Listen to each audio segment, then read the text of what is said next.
Good morning. Today I just want to talk to you a little bit about themes and House on Mango Street. So we're really winding down with this unit on House on Mango Street. By the end of next week, we're going to be done. And then starting May 1st, we're going to start a new unit.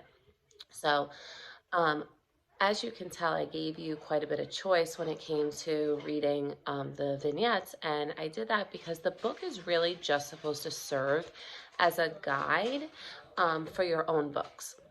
And when I say that, I don't mean that I want you copying the same exact kind of stories that she did, but one thing that Cisneros did that was very smart was she used a few themes to guide her book. And I want you to think of some of those themes and possibly use them as you're creating your own book. So the first one that is probably the most prevalent throughout would be the idea of identity. And identity, when we think about that, it is what makes you you, like what makes you the person that you are. And a lot of times, what people don't realize when you're younger and don't think about it is that a lot of things make up who you are. Your family helps to make up who you are. Your friends, the things that you do, as you start realizing, things that you enjoy doing, that becomes a part of who you are. And thinking about those things will help you to create, some of your stories because, for some of you, if you play basketball and you made the game-winning shot, that is a great vignette. Just the winning shot, the moment, the emotions, the anxiety that went into that. And on the flip side, if you're playing a game, let's say you're a soccer player and the game was tied and you had to take a penalty shot and you missed and then you lost the game. That very specific point is something that would make a great story, right? That feeling of defeat, of letting everybody else down, of not knowing how you're going to get back up again, but then realizing when you had practice, you were gonna. Um, those things, if you play sports or you have an activity, or you're a part of your church, whatever it is, that becomes a part of who you are, which means it's part of your identity. Okay. The second one, and I hope you think about this, it says dreams, hopes, plans for the future you. Now, I added that future you there because, I want you to be really specific to what you are hoping for your future.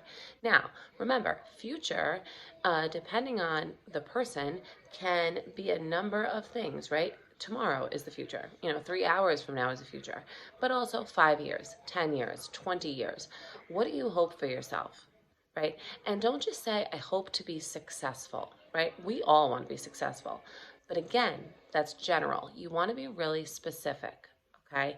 So if you're thinking about your hopes, your dreams, maybe it's, going to school far away so you can see a different part of the country, or maybe it's being able to take a trip to, a country in Europe, right? Or go on a safari in Africa, something that it doesn't have to be something that's necessarily really realistic, but it might be something that you really wish that you can do.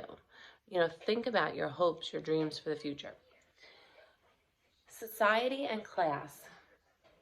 Where do you fit in?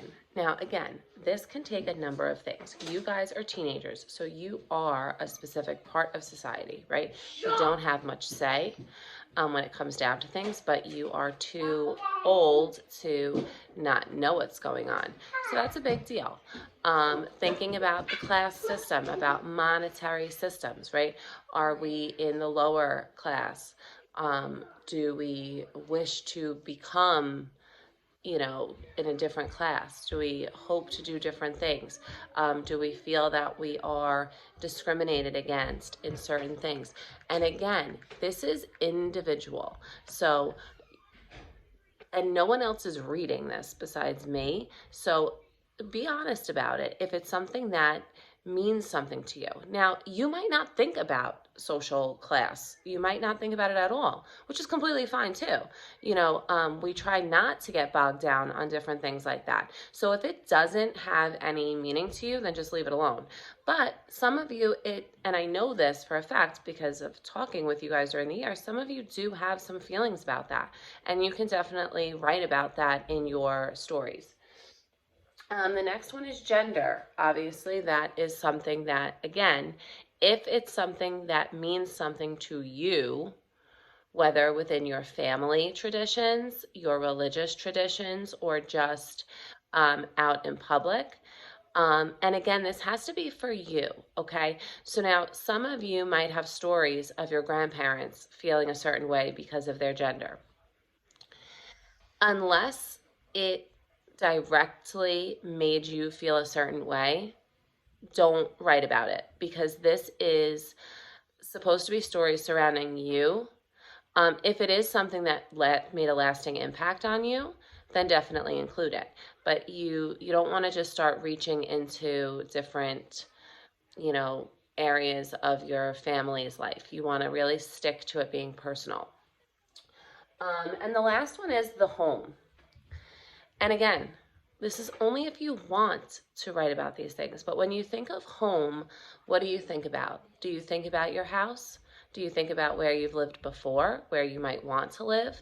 Or do you think about the people that make up that home? Now, there are times, in everyone's life where you might be living with people that you don't live with anymore. Did that affect the way you feel about home? Do you think of a state as your home or a country as your home? It's a term that can be given multiple meanings depending on how you grew up and what values you have towards that. I moved a lot. So for me, home is more about the people in there and the people that shouldn't be in there to make up that home. Again, that's a personal thing. So you just take it as you want. Okay, so just think about these themes as you move forward. As I said, you have no new assignments. I just want you focusing on this project. And then come May 1st, we're going to have a new unit. So if you have any questions, just reach out as always. All right. Miss you all. Have a great day.